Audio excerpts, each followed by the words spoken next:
con affetto per tutta la gente trevigiana e veneta che rinnovo il mio impegno affinché riusciamo a poter dare ai nostri figli la possibilità di scegliere il proprio futuro e ai nostri padri la serenità di continuare a vivere nella terra che con il sudore della loro fronte hanno plasmato per farsi vivere meglio. Ora tocca a noi. Grazie davvero a tutti. È il governatore Luca Zaia il primo ad alzarsi in piedi per l'applauso scrosciante che saluta il confermato per acclamazione segretario provinciale Dimitri Coin al congresso celebrato ieri. Ma soprattutto la soddisfazione è stata quella di fare una bella chiacchierata con tutti i militanti, chiarire tutti i passaggi che sembravano opachi e che invece erano cristallini. Applauditissimo Marcon che ha ricordato le vittorie sotto la segreteria di Coin. Il sindaco Nico Presti ha lanciato strali contro i traditori. C'è il fantasma politico di Tosi infatti che aleggia in questa stanza, ma c'è aria di rivalsa ormai completa nel congresso anticipato.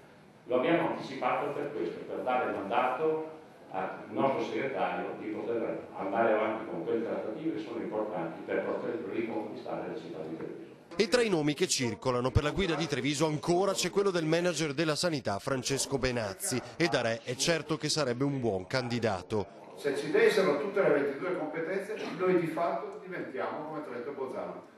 Questa è la madre di tutte le battaglie per la Lega. Tutto il resto sono fantasie e elementi di disturbo in un percorso che è tracciato, veneto, autonomo e nulla di più. Pesa l'assenza di Gentilini che aveva detto non sarebbe stato presente. Di lui Coin dice che l'ex sceriffo potrà essere anche capolista. Nessuno ha detto di cacciare Gentilini, è stato semplicemente detto che la lista Gentilini non si fa.